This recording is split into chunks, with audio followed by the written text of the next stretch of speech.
कौन थे भगवान शिव के प्रथम शिष्य? जाने भगवान शिव से जुड़े 7 अनजान रहस्य। शिव या महादेव सनातन संस्कृति में सबसे महत्वपूर्ण देवताओं में से एक है। वह त्रिदेवों में एक देव हैं। इन्हें देवों के देव महादेव भी कहते हैं। इन्हें भोलेनाथ, शंकर, महेश, रुद्र, नीलकंठ, गंगाधार आदि कई नामों से भी जाना जाता है। तंत्र साधना में इन्हें भैरव के नाम से भी जाना जाता है। शिव हिंदू धर्म के प्रमुख देवताओं में से हैं। वेद में इनका नाम रुद्र है।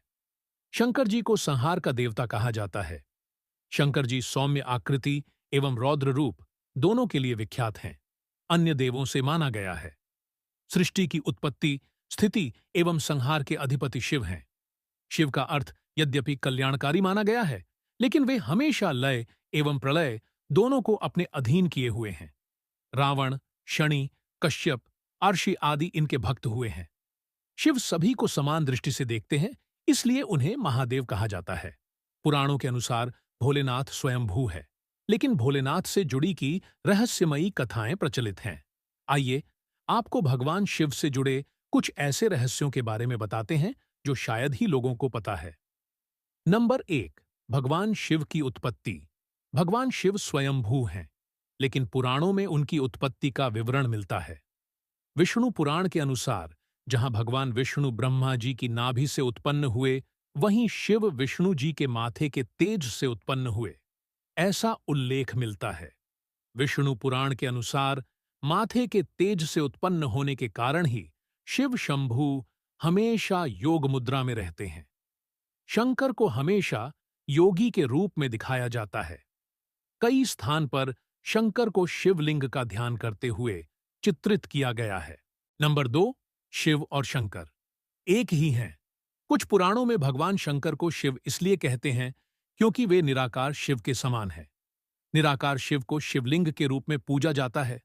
शंकर को हमेशा योगी के रूप में दिखाया जाता है। कई जगह तो शंकर को शिवलिंग का ध्यान करते हुए चित्रित किया गया है। अतः शिव और शंकर दो अलग सत्ताएं हैं। मान्यता है कि महेश नंदी और महाकाल भगवान शंकर के द्वारपाल हैं और रुद्र देवता शंकर की पंचायत के सदस्य हैं। पुराणों के अनुसार जालंधर नामक राक्षस की उत्पत्ति भगवान शंकर के तेज से हुई थी। नंबर 3, भगवान शिव से हुई असुरों की उत्पत्ति। पुराणों के अनुसार जालंधर नामक राक्षस की उत्पत्ति भगवान शंकर के तेज से हुई थी, इसलिए जालंधर को भगवान शिव का एक अंश माना जाता है। अन्य मान्यता के अनुसार भूमा नामक असुर की उत्पत्ति भगवान भोलेनाथ के पसीने की बूंद से हुई थी। इसके अतिरिक्त कुछ पौराणिक कथाओं में वर्णन मिलता है कि अंधक और खूजा भी भगवान शंकर के पुत्र थे, परंतु धर्म शास्त्रों में इन दोनों का कहीं कोई उल्लेख प्राप्त नहीं है। मान्यता है कि सप्तऋषियों ने भगवान शिव के ज्ञान का प्रचार प्रसार पृथ्वी पर किया था। नंबर 4, शिव के प्रथम शिष्य। पुराणों के अनुसार भगवान शिव के प्रारंभिक शिष्य सप्तऋषि माने जाते हैं। मान्यता है कि सप्तऋषियों ने भगवान शिव के ज्ञान का प्रचार प्रसार पृथ्वी पर किया था, जिसके चलते भिन्न भिन्न धर्म और संस्कृतियों की उत्पत्ति हुई। मान्यता है कि भगवान शिव ने ही गुरु शिष्य की परंपरा का आरंभ किया था। शिव के शिष्यों में बृहस्पति, विशालाक्ष, शुक्र, सहस्राक्ष, महेंद्र, प्राचेतस, मनु, भारद्वाज शामिल थे। हिंदू पौराणिक कथाओं की माने तो भगवान शिव ने 4 विवाह किए थे। नंबर 5, शिव की पत्नियां। ऐसी मान्यता है कि भगवान शिव की 2 पत्नियां थीं, पहली देवी सती और दूसरी माता पार्वती। लेकिन यदि हिंदू पौराणिक कथाओं की माने तो भगवान नीलकंठेश्वर ने 1-2 नहीं बल्कि 4 विवाह किए थे। उन्होंने यह सभी विवाह आदिशक्ति के साथ ही किए थे। भगवान शिव ने पहला विवाह माता सती के साथ किया, जो कि प्रजापति दक्ष की पुत्री थीं। माता सती के पिता द्वारा भगवान शिव का अपमान न सह पाने के कारण उन्होंने अपने प्राणों की आहुति दे दी।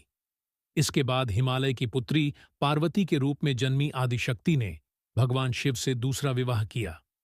हमारे धर्म ग्रंथों में भगवान शिव का तीसरी पत्नी देवी उमा को बताया गया है। देवी उमा को भूमि की देवी भी कहा जाता है।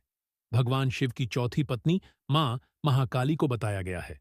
उन्होंने इस पृथ्वी पर भयानक दानवों का संहार किया और तीनों लोक की रक्षा की। महादेव के मुताबिक शरीर नश्वर है, और इसे एक दिन भस्म की तरह राख हो जाना है। नंबर 6, भगवान शिव क्यों लगाते हैं?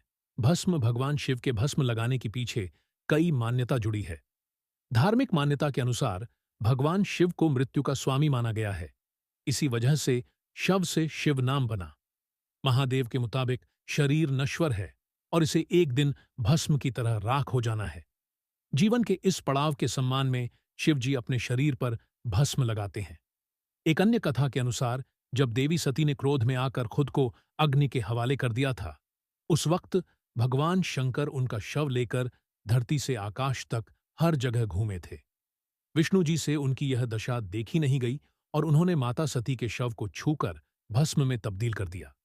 अपने हाथों में भस्म देखकर शिव जी और परेशान हो गए और सती की याद में वो राख अपने शरीर पर लगा ली। त्रेता युग में भगवान राम ने भी रामेश्वरम में उनके शिवलिंग रूप की आराधना की। नंबर 7, भगवान शिव हर युग में थे। उपस्थित भगवान शिव को आदि पुरुष कहा जाता है और इसी वजह से माना जाता है भोलेनाथ ही एकमात्र ऐसे देवता हैं जिन्होंने हर युग में अपने भक्तों को दर्शन दिए हैं। सतयुग में समुद्र मंथन के समय वे उपस्थित थे।